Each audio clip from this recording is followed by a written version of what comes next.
Hey, welcome to my channel. Today's video is all about your self-concept and your standards, the standards that you set in order to manifest the things that you want into your life exactly as you want them.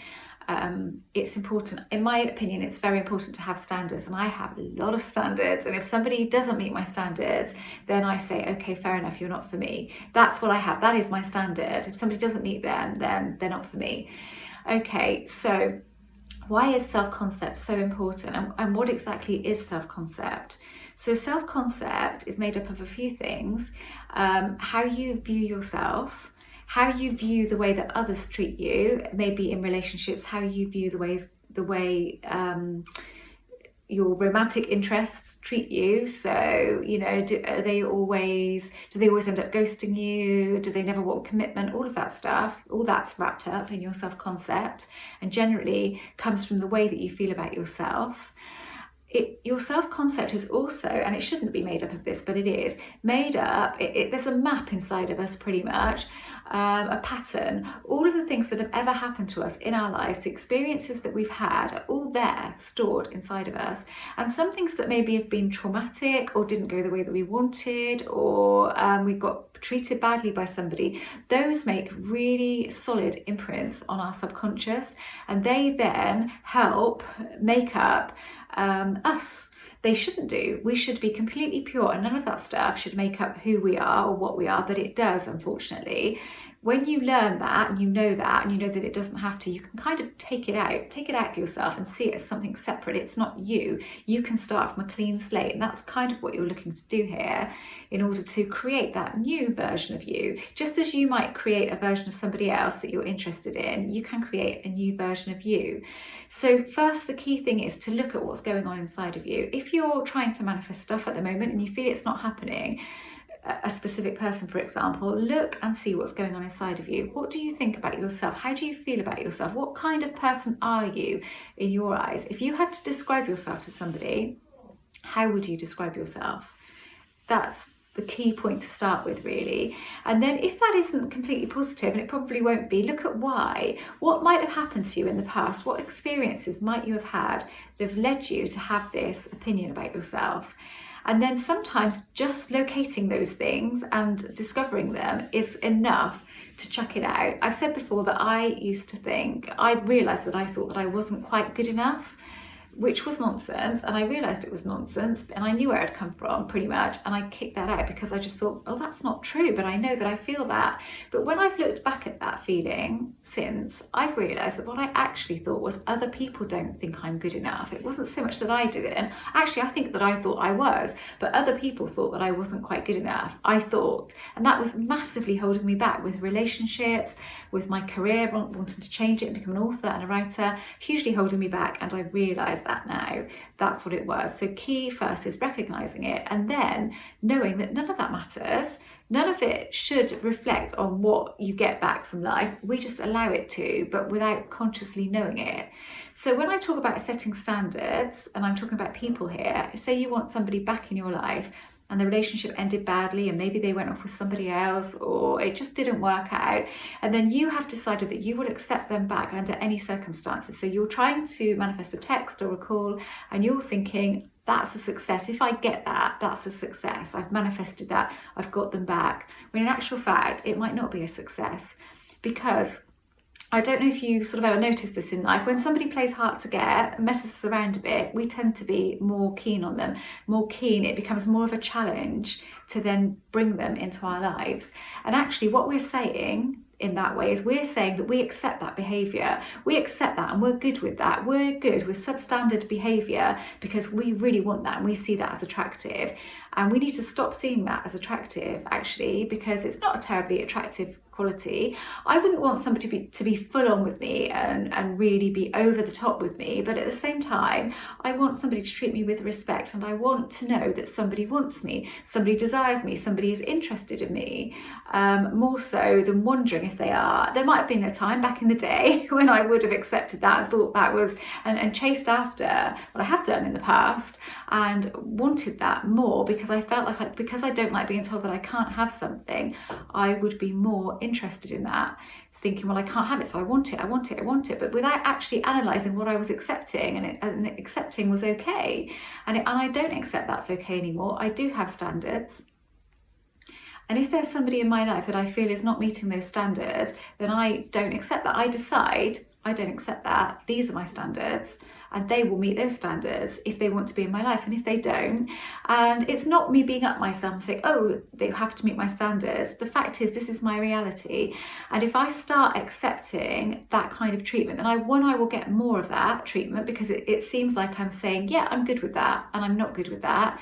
And two, it doesn't make you feel good. In the long run, the long term, that kind of treatment doesn't make you feel good as a person, and it just makes you feel bad, but you just end up getting more and more and more of it. It's like when people just get into bad relationship after bad relationship. It's because they accept that behaviour from that person. They accept it, and it's like they're saying, hey, I'm good with that. This is what I accept. I'm happy with that. When they're not really, but they're given more of what they accept and what they are sort of, if you just accept scraps from somebody, then you're saying that that's okay, and it's not. So you need to first know what's okay for you and what's not okay for you. And the way that you do that is setting your own standards and knowing that you are the most important person in this reality, because it's your reality, and then not being frightened of not accepting those scraps and not accepting mediocre, not being frightened of that, because we can get a bit scared of that, because we think if we don't accept that, then maybe it will slip through our fingers and we'll never get it. We'll never get that particular person. Well, in that case, I would say so be it, because you are worth more than that. And if that's all you're going to get from them, why would you want it? So it's okay to set a standard, and that's with everything. Don't accept scraps from people, and don't accept it from life in general. You know what you want, so you be specific about what you want, and then really get to know yourself. And that map that you've got inside of you that has been created over time, look at what's there and look at why it might be there. Find a reason that is there and think, should that be there? Because that's not me, is it? That's just something that happened to me. I should not then let that imprint dictate the rest of my life to me, because that's just one thing that happened to me. It doesn't make me me. I am pure. I am just me. I'm starting from a clean slate here. That's the best way to look at it. Give yourself a clean slate, just as when we talk about recreating your specific person, recreate yourself. Start from nothing. There's nothing there. You're back to factory settings. How would you like to be? That's key. So take all of that stuff out of you, sort of visualize that you're taking it all out, whichever way you would do that, and put it somewhere, because that's not you. That does not make up you. It's just stuff that's happened to you. It's all it is. And by leaving it there, you're creating circumstances. You're giving your subconscious a reason to think that circumstances matter, because all of that's there, but it doesn't. They don't matter. So key is to understanding that they don't matter, and then putting in all of the qualities that you really feel that you could be, that you would like to be. How would I like to be?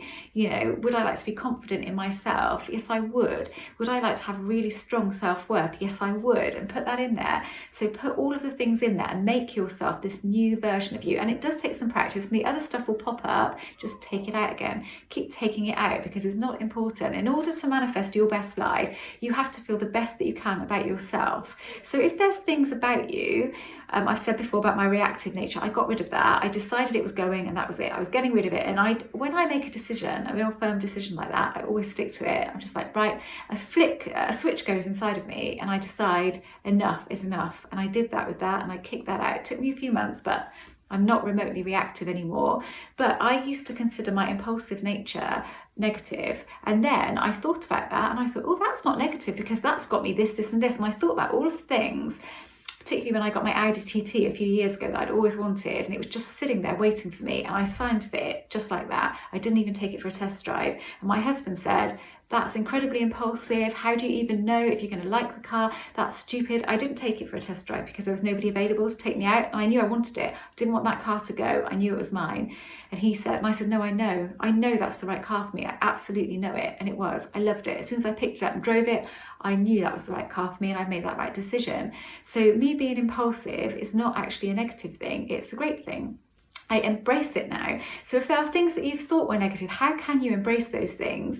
If you're going to thinking, actually, I could use that to my advantage, how can I do that? Work out how to do that.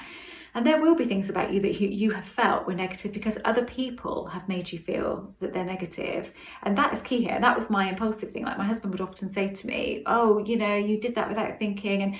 And not just him, lots of people in my life would say that it was wrong to be impulsive. It's wrong to just jump on something like that. But being impulsive and being reactive are two different things. Reactive is not good because reactive, you react to things in a certain way that if you'd sat and thought about it for half an hour, that was in my case, I wouldn't have done it. So I did get rid of that, and I'm so much happier for not being reactive, but I'm also so much happier for accepting that I am impulsive. It's just part of me, and I love that about me. I really do, and I fully embrace it. So anything you can embrace, marvellous, do that. Anything that you know is completely negative, work on getting rid of, but see yourself as a clean slate. You're putting all of the good stuff in there, ditching the bad stuff. Substandard behaviour from people is definitely our creation. We are creating it, one, by accepting it, and two, by maybe expecting it from certain people. So if you think, for example, your ex never reaches out first and you've got that little program going on inside of you, then you're kind of feeling that you're not worth them reaching out first, that they are more important than you. You're trying to reach them, you're trying to get contact from them, when really all you need to do is intend it and then let it happen, because then you are just accepting of the situation and you are not focused on your lack. So you're not focused on thinking pretty much that they are better than you. You don't know that you're thinking that, but you are feeling that. Otherwise you wouldn't be reaching out to them basically and trying so hard to get them to contact you. If you have also got that going on inside of you, that, you know, people never want commitment from you, and you really feel that, then it's something to do with you're feeling a lack in you, in yourself, in order to have that feeling that they never want commitment. That's coming from your self-worth, how you feel about yourself, because why wouldn't they want commitment from you? Why wouldn't they? You're a great person. List all of the qualities, all of the great things about you that you know are great about you, and don't feel embarrassed about doing that or self-conscious. What if you're only doing it to yourself?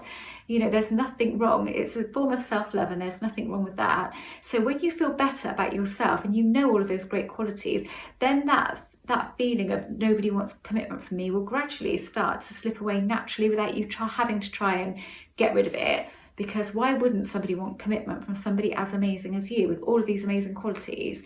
It's only our lack, it's only our feelings of inadequacy of ourselves that then give us the feeling that somebody wouldn't want this from us, they wouldn't want that from us, because we feel that we're not quite good enough.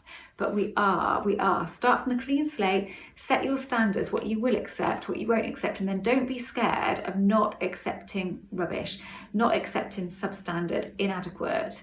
Don't ever be grateful for scraps. Don't ever be feel that, okay, well, I've had that little bit of contact from that person, so, you know, I should at least be grateful for that. No, you shouldn't. You don't have to feel grateful for a scrap like that and then maybe not get something for weeks and weeks on end, and just be grateful every time you get something back. Why should you be? Because you are better than that. You have, you know, you have great self-worth, and you know that you are a catch. And when they start stepping up, then that's when you'll accept them back in your life. But until that point, you won't. But this just doesn't go for just people. I mean, I'm talking about relationships here, but it goes for anything. Feeling like you're good enough for anything. When I was feeling like I wasn't quite good enough, and, you know, other people felt I wasn't quite good enough, then I wasn't quite getting that. I was almost getting there with agents. I was getting a lot of interest, but not quite getting there. And it wasn't until I accepted that I did feel like that actually things changed, and then I changed the way that I wanted to manifest that anyway, and then did it a different way around. But I don't have that feeling at all inside of me now, because I realised it was nonsense. I didn't want it there, so it was gone. Like I said, I can do that with things. I can decide that something needs to go, and that's that. This is a completely different thing. But I do believe a lot of our little ailments come from emotional issues that we're having. And I was having, and I probably have got a bit of arthritis in my fingers, and I had a lot of pain in this first finger and in my thumb. And I had it was on and off, just going on and off for months and months and months, until one day I just decided it was going to go. One day, it was really hurting my finger, and I thought, enough. And like the switch went, and I thought, enough, just go.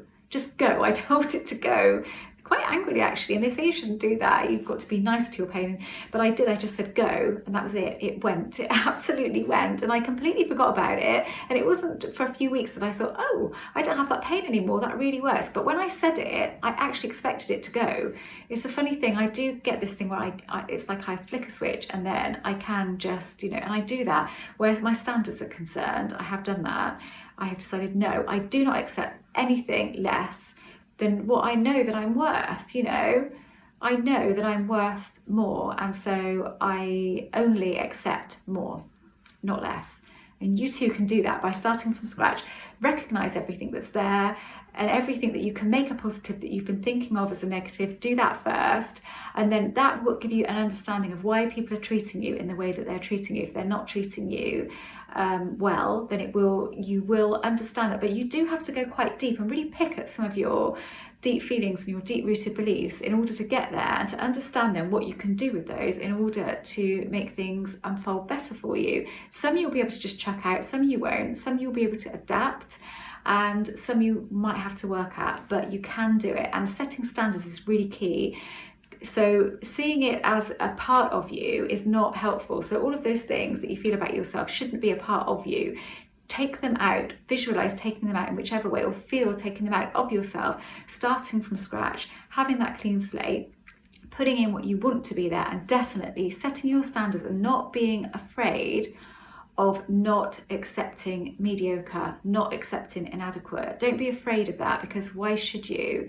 In order to have your best life, you have to only accept your standards, and they will come. Once you start really accepting that you can do that and understanding that this is all about you, then things will happen better for you, and people will come to you in a better way, because they will start reacting to you as you see yourself, pretty much. And that's what self-concept is all about. That's what I've learned over the years, for sure.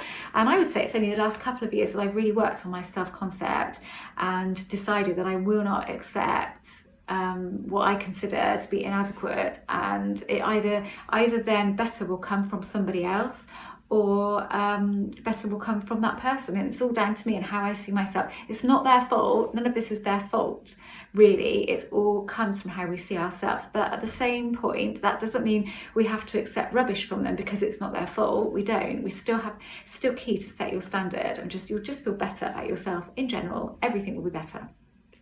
Okay, that's it for this video. Thank you for visiting my channel. I'd love it if you subscribed.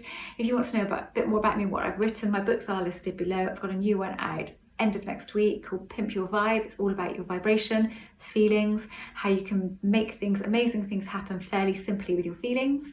And my other books are listed on my website too, and my coaching services are there too.